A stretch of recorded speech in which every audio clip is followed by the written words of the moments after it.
আসসালামু আলাইকুম। আজকে আমাদের নতুন আলোচনার বিষয় হলো বংশগতীয় বস্তু। আর বংশগতীয় বস্তু মূলত নিউক্লিক অ্যাসিড, যেটাকে আমরা ডিএনএ বলি। হ্যাঁ, এটাই মূলত বংশগতিক বস্তু। তবে ভাইরাসের ক্ষেত্রে আরএনএ কেও বংশগতিক বস্তু বলা হয়। হ্যাঁ, এই জন্য নিউক্লিক অ্যাসিড দুটাই, ডিএনএ আরএনএ দুটাকে নিউক্লিক অ্যাসিড বলা হয়। কেন বলা হয় ডিএনএ এবং আরএনএ কে নিউক্লিক অ্যাসিড? কে বলতে পারবা বলো তো? ডিএনএ এবং আরএনএ কে নিউক্লিক অ্যাসিড বলা হয়, কেন বলা হয়? নিউক্লিক অ্যাসিড বলা হওয়ার কারণ কি? ডিএনএ এবং আরএনএ উভয়কে নিউক্লিক অ্যাসিড বলা হয়, কেন বলা হয়? আচ্ছা, যাই হোক, এখন তোমাদের জানা নাই। তো বলা হয় এই কারণে, ডিএনএ কে নিউক্লিয়াসে পাওয়া যায়, ডিএনএ কে নিউক্লিয়াসে পাওয়া যায়, তাই এর নাম নিউক্লিক, তাই না? আর অ্যাসিড নামকরণ কেন হয়েছে? যে ডিএনএ এর মধ্যে অ্যাসিড আছে একটা, যার নাম ফসফরিক অ্যাসিড, সেই জন্য এর নাম হলো নিউক্লিক অ্যাসিড। বুঝা গেল কি? তাহলে ডিএনএ কে নিউক্লিয়াসে পাওয়া যায়, তাই নিউক্লিক, আর এর সাথে একটা অ্যাসিড আছে, তাই এর নাম নিউক্লিক অ্যাসিড। বুঝা গেল? আচ্ছা, এখন কথা হলো যে আমরা তো এটা বুঝলাম যে ডিএনএ কেন নিউক্লিক অ্যাসিড হলো। এখন আরএনএ কে তাহলে নিউক্লিক অ্যাসিড কেন বলা হয়? আরএনএ কে তো আসলে নিউক্লিয়াসের মধ্যে পাওয়া যায় না সেভাবে, তাই না? তাহলে আরএনএ কে নিউক্লিক অ্যাসিড বলা হলো কেন? কারণ হলো আরএনএ এর জন্ম কিন্তু নিউক্লিয়াসে। আরএনএ জন্ম কোথায়? নিউক্লিয়াসে। যেহেতু আরএনএ জন্ম নিউক্লিয়াসে, সেই কারণে আরএনএ কেও আমরা নিউক্লিক অ্যাসিড বলছি, কারণ এর জন্ম কিন্তু নিউক্লিয়াসের মধ্যেই হয়, হয়ে পরে সাইটোপ্লাজমে চলে আসে। সেই কারণে আরএনএ কেও নিউক্লিক অ্যাসিড বলা হয়। বুঝতে পেরেছো? এখন ক্ষয়ের জন্য একটা আসে পরীক্ষায় যে ডিএনএ এবং আরএনএ কে নিউক্লিক অ্যাসিড বলা হয় কেন, তাহলে এভাবেই বলবা, ঠিক আছে? আচ্ছা, এখানে দেখো বংশগত বস্তু থেকে কিছু জ্ঞানমূলক কোশ্চেন, যেমন হলো হেরিডিটি বা বংশগতি কাকে বলে? ৫ম নম্বর লাইনে আছে, দেখো যে হেরিডিটি বা বংশগতি কাকে বলে? পিতামাতা হতে তাদের বৈশিষ্ট্যগুলো সন্তান সন্ততিতে আসার প্রক্রিয়াকে বলা হয় বংশগতি। বুঝছো? তারপরে আরেকটা জ্ঞান, এটাকে আবার জেনেটিক ট্রান্সমিশনও বলা হয়। এটা কি বলা হয়? Genetic transmission. এটার আরেকটা নাম হলো জেনেটিক ট্রান্সমিশন। আরেকটা আছে যে জেনেটিক ম্যাটেরিয়াল কাকে বলে? এটাও জ্ঞানমূলক কোশ্চেন, যে জেনেটিক ম্যাটেরিয়াল কাকে বলে? যেসব বস্তুর মাধ্যমে পিতামাতার বৈশিষ্ট্য তাদের সন্তান সন্ততিতে বাহিত হয়, তাদেরকে একত্রে বংশগতীয় বস্তু বা জেনেটিক ম্যাটেরিয়াল বলা হয়। এগুলো জ্ঞানমূলক কোশ্চেন হিসেবে পড়বা। স্যার পাইলাম না, লাইন কোন জায়গায়? কারণ ও শেষ প্যারার প্রথম লাইন দেখো না, ওইদিকে না,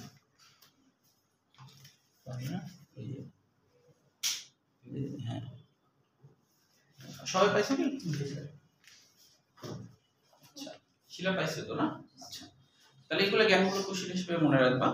এবার দেখো নিউক্লিক অ্যাসিড, যেটার কথা আমরা বলছিলাম, এখানে বেশ কিছু বৈজ্ঞানিক নাম মনে রাখতে হবে, তবে হচ্ছে সালগুলা মনে রাখতে হবে না, সালগুলা আসে না। হ্যাঁ, আচ্ছা, তাহলে দেখো যে ফ্রেডরিক মিশার প্রথম আর কি এই নিউক্লিক অ্যাসিড আসলে তিনি কিন্তু আবিষ্কার করেছিলেন অ্যাকচুয়ালি, কিন্তু তার আবিষ্কারের সময় তিনি নামটা নিউক্লিক অ্যাসিড দেননি। তিনি আসলে কি দিয়েছিলেন? যে নিউক্লিন। তিনি আসলে নিউক্লিন নাম কেন দিয়েছিলেন জানো? যে ফিশার, ফ্রেডরিক ফিশার, ফিশারও যদি মনে রাখো তাও হবে, ফ্রেডরিক নাম মনে না রাখলেও হবে। তিনি ডিএনএ কে নাম দিয়েছিলেন নিউক্লিন। তিনি এরকম নাম দেওয়ার কারণ কি? তিনি নিউক্লিক অ্যাসিড নাম না দিয়ে নাম দিলেন নিউক্লিন। এরকম কেন দিয়েছেন নাম? কারণ হলো যে তিনি তো এটা নিউক্লিয়াসে পেয়েছিলেন, আর আমরা জানি কোনো কিছু যদি প্রোটিন জাতীয় হয়, তাহলে তার নামের শেষে একটা ইন কথা উচ্চ থাকে, তার নামের শেষে একটা ইন কথা উচ্চ থাকে। যেমন নিউক্লিন, ইন আসছে না? তো তিনি আসলে ভেবেছিলেন যে ডিএনএ একটা প্রোটিন জাতীয় উপাদান, ডিএনএ একটা প্রোটিন জাতীয় উপাদান, তাহলে যেহেতু ডিএনএ কে নিউক্লিয়াসে পাচ্ছি এবং এটা একটা প্রোটিন জাতীয় উপাদান, সেই কারণে তিনি এর নাম দিলেন নিউক্লিন। তিনি এটা পেয়েছিলেন কোথায়? যে যে সময় তিনি এটা পেয়েছিলেন সেটা হলো আহত রোগী, যুদ্ধে আহত কিছু রোগীর কেটে গেছিল, সেই কাটা জায়গাতে পুঁজ জন্মেছিল। তখন তিনি ভাবলেন যে পুঁজের মধ্যে কি আছে এটা একটু পরীক্ষা করে দেখি, কি জীবাণু আছে। ওই পুঁজটা নিয়ে তিনি হলো নিউক্লিয়াসের মধ্যে একটা নতুন কিছু দেখলেন, তখন তিনি ভাবলেন এটা প্রোটিন জাতীয় হবে বোধহয়, তাই তার নাম দিলেন নিউক্লিন। তাহলে নিউক্লিন নাম দেওয়ার কারণ বুঝতে পারলাম, এটাই হলো নিউক্লিন নামকরণ দেওয়ার কারণ। ঠিক আছে, আচ্ছা এখন কথা হলো যে নিউক্লিন তো নাম দিলেন, এরপরে আরেকজন বিজ্ঞানী অল্টম্যান, মনে রাখবো অল্টম্যান, তিনি পরীক্ষা করে দেখলেন যে ফিশার যে নাম দিয়েছিল নিউক্লিন, তো আসলে তো এটা প্রোটিন জাতীয় না, এটা তো প্রোটিন জাতীয় না। তখন চিন্তা করলেন যে এটা যদি প্রোটিন জাতীয় না, তাহলে এর নাম কেন আমি বলবো নিউক্লিন, মানে প্রোটিন তো না, এটা তো প্রোটিন না। তিনি আবিষ্কার করলেন, দেখলেন যে এর মধ্যে প্রোটিনের বৈশিষ্ট্য নাই, সেই কারণে দেখো তিনি নাম দিলেন, অল্পের নাম দিলেন কি, নিউক্লিক অ্যাসিড।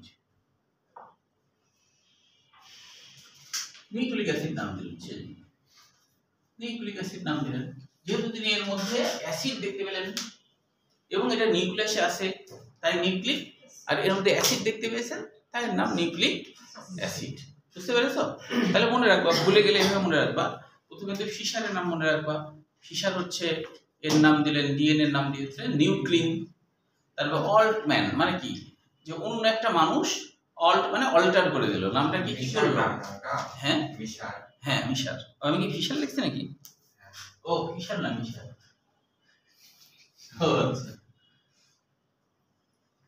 Friedrich fisher. হ্যাঁ, তাহলে হচ্ছে, তাহলে অল্টম্যান কেন? অল্টম্যান, ম্যান মানে মানুষ, এমনি ধরে দিচ্ছি, আর হচ্ছে অল্ট মানে অল্টার করে দিল, নামটাকে কি করলো? অল্টার করে দিল, অল্টার করে নাম দিলেন নিউক্লিক অ্যাসিড, কারণ তিনি এর মধ্যে অ্যাসিডের ধর্ম দেখতে পেলেন, আর এটা কি নিউক্লিয়াসে আছে তাই নিউক্লিক অ্যাসিড। এই নাম হলো, এই দুটা বেশি ভালো করে মনে রাখবা, এই দুটাই পরীক্ষায় বেশি আসে আর কি, অন্যগুলা খুবই কম আসে। যেমন কোশেল মনে রাখলেও হবে, যে আলবার্ট কোশেল নিউক্লিক অ্যাসিডের দুই ধরনের নাইট্রোজেন বেস দেখতে পান, একটা হলো পিউরিন আর একটা হলো পাইরিমিডিন। তো এটা অবশ্য পরে বিস্তারিত আছে, যে বেস মানে তো ক্ষার, তাই না, বেস মানে ক্ষার। এখন এটার নাম পিউরিন আর পাইরিমিডিন, মানে কোনটা কোনটা পিউরিন কোনটা কোনটা পাইরিন, বলা হচ্ছে অ্যাডিনিন আর গুয়ানিন, সাইটোসিন আর থাইমিন। হ্যাঁ, এই দুটাকে কি বলা হয়? পিউরিন বলা হয়। এই দুটার নাম হলো পিউরিন, আর বাদ বাকি কি মনে রাখবো, এটা যে সিইউটি কাট, সিইউটি কাট মনে রাখার জন্য।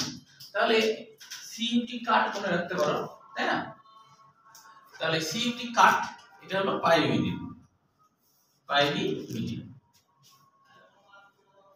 কেন এরকম নাম হলো পিউরিন আর পাইরিমিডিন আমি আলোচনা করছি, তার আগে একটু মনে রাখবা, এটা কিন্তু পরীক্ষায় খুব আসে, নিম্নের কোনটি পিউরিন নিম্নের কোনটি পাইরিমিডিন। তাহলে যেটা হলো পিউরিন মনে রাখবা এ আর জি, তার মানে এসো যায়, একটু মনে রাখলে হবে, এসো যায়। আর এটা মনে রাখতে পারো সিইউটি কাট, সিইউটি কাট, অথবা এটাও মনে রাখতে পারো ইউটিসি, তার মানে কি, ইউ মানে তোমাকে, টিসি মানে ট্রান্সফার সার্টিফিকেট, তোমাকে ট্রান্সফার সার্টিফিকেট দিলাম, তাই না, তোমাকে টিসি দিলাম, এটা মনে রাখতে পারো, তোমাকে টিসি দিলাম, এটা মনে রাখতে পারো, এইভাবে মনে রাখা যাবে পাইরিমিডিন। তাহলে পিউরিন নামকরণটা হয়েছে আসলে পুরন থেকে, পুরন জার্মান শব্দ, পুরন জার্মান শব্দ, যার অর্থ বিশুদ্ধ। লিখছি কিনা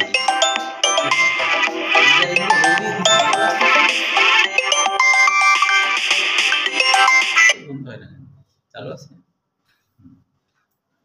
আচ্ছা, তাহলে পুরন এটা একটা জার্মান শব্দ, যার অর্থ বিশুদ্ধ,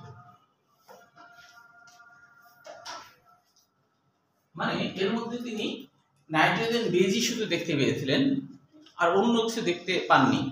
নাইট্রোজেন বেজ মানে কি, এটা একটা ক্ষার এবং এর মধ্যে নাইট্রোজেন আছে, এর মধ্যে নাইট্রোজেন আছে, তাই এর নাম হলো নাইট্রোজেন বেজ বা নাইট্রোজেন জাতীয় ক্ষার পদার্থ। তো এটার মধ্যে অন্য কিছু দেখতে পাননি বলেই তিনি নাম দিয়েছিলেন পিউরিন বা বিশুদ্ধ, এভাবে নামকরণটা হয়েছে। হ্যাঁ, আর আরেকটা হলো পাইরিমিডিন। পাইরিমিডিন নাম হয়েছিল, এটা তো বিশুদ্ধ, এটা হলো সুগন্ধি, এটা হলো সুগন্ধি, পাইরিমিডিন মানে এটার থেকে সেন্ট পাচ্ছিলেন তিনি, ভালো আর কি সেন্ট পাচ্ছিলেন, এই জন্য এরকম নাম হয়েছে। তাহলে পরীক্ষায় বাংলা যদিও আসবে না, এমনি জানার জন্য বললাম, কিন্তু এখানে আসবে কি নিম্নের কোনটি পিউরিন কোনটি পাইরিমিডিন। ঠিক আছে। আচ্ছা, পিউরিন এবং পাইরিমিডিন আর একটু সামনেও আমরা পড়বো, সেখানে বিস্তারিত জানবো। এখন দেখো আরেকজন বিজ্ঞানীর নাম, তিনি হচ্ছে ল্যাভিন। তিনি হচ্ছে ডিএনএ আরএনএ নামে দুই ধরনের নিউক্লিক অ্যাসিড আবিষ্কার করেন। ল্যাভিন হলো দুই ধরনের নিউক্লিক অ্যাসিড আবিষ্কার করেন। এরপরে দেখো নিউক্লিক অ্যাসিডের মধ্যে যে মৌলগুলো আছে, এই মৌলগুলো নাম মনে রাখতে হবে। হ্যাঁ, এটা মনে রাখার জন্য একটা সহজ টেকনিক হলো নাইস চপ মনে রাখবা। নাইস চপ মনে রাখলে মনে থাকবে। ঠিক আছে।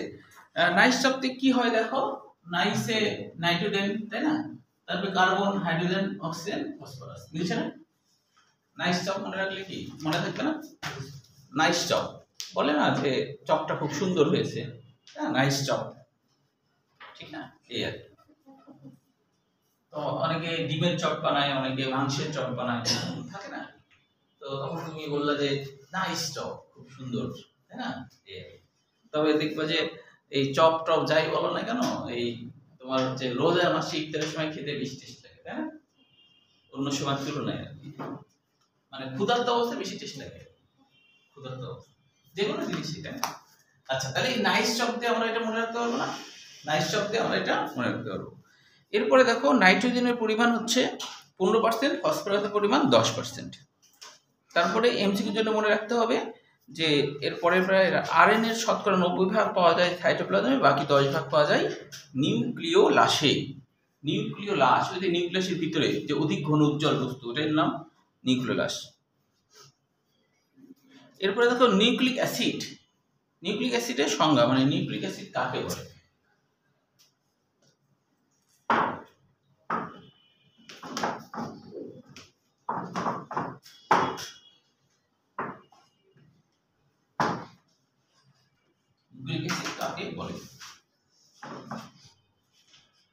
নিউক্লিক অ্যাসিড কাকে বলে এটার জন্য একটা সহজ সংজ্ঞা তোমরা লিখবা, সেটা হলো নিউক্লিওটাইডের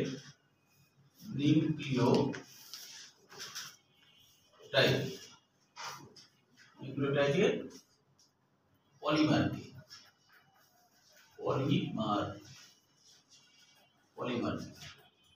নিউক্লিওটাইডের পলিমারকে নিউক্লিক অ্যাসিড বলে। নিউক্লিক অ্যাসিড বলে।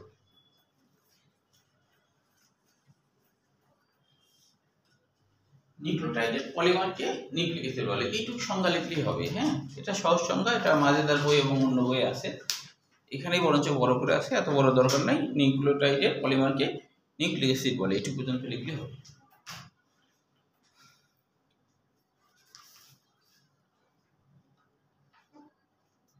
তবে এখানে সংজ্ঞাটা একটু আমরা বুঝিনি, বইয়ের ভাষাটাও একটু বুঝিনি। হ্যাঁ, তবে লিখবে এটা, আমি যেটা লিখলাম এটা লিখবা, তবে বইয়ের ভাষাটা একটু দেখো। বইয়ের ভাষায় বলা হচ্ছে যে নিউক্লিক অ্যাসিড হলো যে বোল্ড করা অক্ষর, একটু বইয়ের দিকে যাও, বোল্ড করা অক্ষর দেখতে পেয়েছো? তোমার লেখা হয়নি? আচ্ছা, লেখা শেষ করো।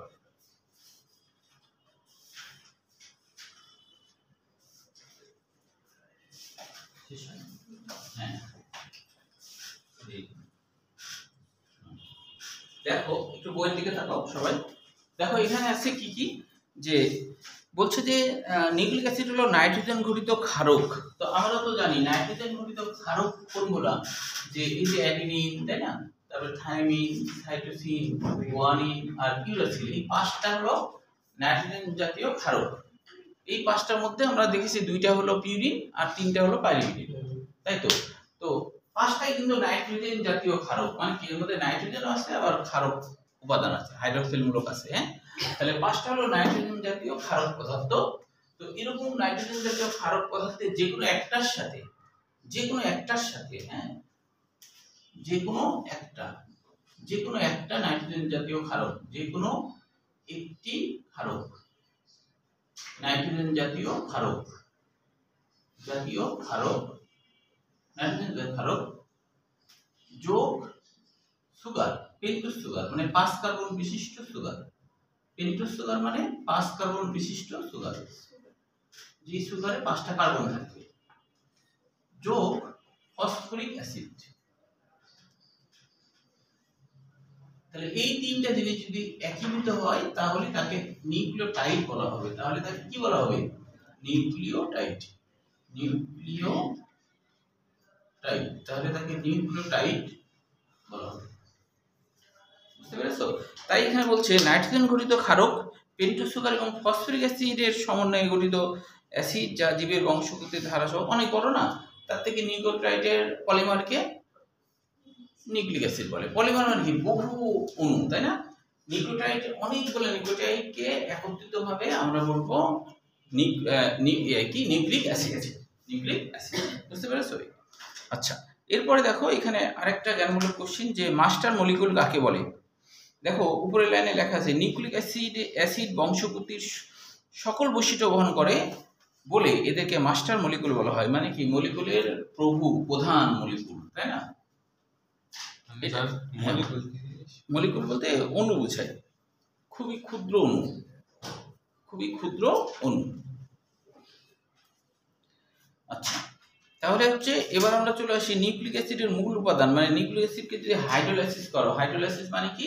পানি দিয়ে ভেঙে ফেললাম। নিউক্লিক অ্যাসিডকে পানি দিয়ে ধরো ভেঙে ফেললাম। পানিতে ভেঙে ফেললে এর মধ্যে কি কি দেখতে পাবা? ঠিক আছে, তো বলা হচ্ছে এর মধ্যে তুমি দেখতে পাবা হলো যে পেন্টোজ সুগার দেখতে পাবা। তাহলে পেন্টোজ সুগারটা আগে দেখো এরা কেমন হয়। পেন্টোজ সুগার, এই যে এখানে যে পেন্টোজ সুগার, তাই না? এই যে পেন্টোজ সুগার, এই পেন্টোজ সুগারটা কেমন? তো এই পেন্টোজ সুগার দুই রকমের হয়। পেন্টোজ সুগার দুই রকমের হয়। একটা পেন্টোজ সুগার হলো রাইবোস, একটা হলো রাইবোস, আর একটা হলো ডিঅক্সিরাইবোস। Deoxyribose, deoxyribose. তাহলে দুটোই কিন্তু পেন্টোজ মানে হলো পেন্টা মানে পাঁচ, পেন্টা মানে পাঁচ, মানে যেই সুগারে বা যেই চিনিতে 5টা কার্বন থাকে তাকে হলো পেন্টোজ সুগার বলা হবে, তাই তো? তাহলে এই যে রাইবোস, এটা দেখতে কেমন দেখো? এটা দেখতে এরকম।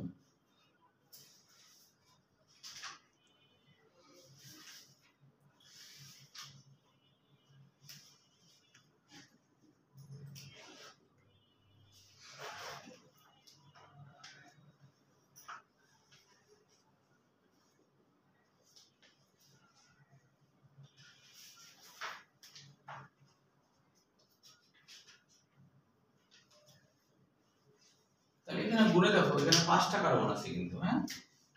1 কার্বন, 2 নম্বর কার্বন, 3 নম্বর কার্বন, 4 নম্বর কার্বন, 5 নম্বর কার্বন। তাহলে এখানে 5টা কার্বন আছে, হ্যাঁ? এই জন্য এটা পেন্টোজ সুগার। তবে এর নাম হলো রাইবোস সুগার। রাইবোস সুগার নাম কেন হয়েছে? কারণ হলো এই সুগারটা রাইবো নিউক্লিক অ্যাসিড আরএনএ গঠনে ভূমিকা রাখে, এই জন্য নাম হলো রাইবোস সুগার, আরএনএ গঠনে ভূমিকা রাখে। তাই আচ্ছা, এখন দেখো ডিঅক্সিরাইবোস দেখতে কেমন হবে? তাহলে ডিঅক্সিরাইবোস,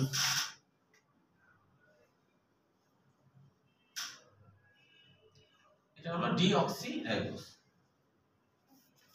ডিঅক্সিরাইবোসের ক্ষেত্রে একটা পার্থক্য আছে, সেটা হলো এখানে শুধু এইচ হয়।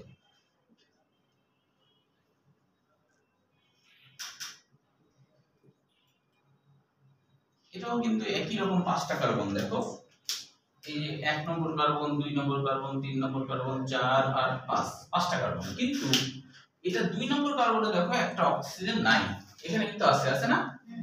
ওখানে কিন্তু নাই, তাই না? তো না থাকার কারণে এর নাম হলো ডিঅক্সি। ডিঅক্সি মানে অক্সিজেন ছাড়া, ডিঅক্সি মানে অক্সিজেন ছাড়া, অক্সিজেন বাদে, এটা হলো ডিঅক্সি। ঠিক আছে, তাহলে ডিঅক্সি মানে অক্সিজেন ছাড়া। তাহলে 5 কার্বন, দুটোই 5 কার্বন, কিন্তু পার্থক্য হলো এটাতে অক্সিজেন নাই, এটাতে অক্সিজেন আছে। তাহলে থাকলে তো আর অক্সিজেন ছাড়া বলবো না, তাই না? এখানে নাই তাই অক্সিজেন ছাড়া। তাহলে কারো যদি পা না থাকে আমরা তাকে ন্যাংরা বলবো, তাই না? পা থাকলে তো আর ন্যাংরা বলবো না, তাই না? সেরকম আর কি, অক্সিজেন নাই তা অক্সিজেন ছাড়া, তাই নাম হচ্ছে ডিঅক্সিরাইবোস।